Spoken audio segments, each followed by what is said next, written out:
লক্ষ্মী পূজার দিন বাজি ফোটানোকে কেন্দ্র করে এক বাড়িতে হামলা, আটক করা হয় দুজনকে। ঘটনা ইন্দ্রনগর এলাকায়। এই ঘটনাকে কেন্দ্র করে গোটা এলাকায় বর্তমানে চাঞ্চল্য বিরাজ করছে। View report, Tripura news 8। সূর্যনন্দন ক্লাবে ঘটনা এসেছিল আমাদের কাছে।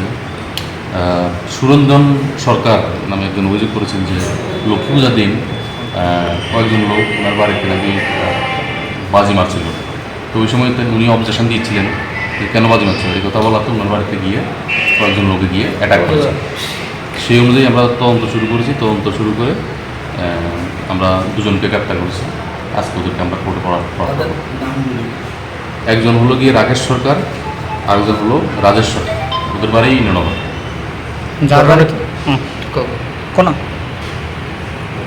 বাজি মারাকে নিয়ে লক্ষ্মী পূজা দিন ওনার বাড়িতে বাজি মারছিল। তো সেই অনুযায়ী উনি অবজেকশন দিয়েছেন। তো পরবর্তীতে ওনার বাড়িতে ওরা ঢুকে মারধর করেছেন ওদের।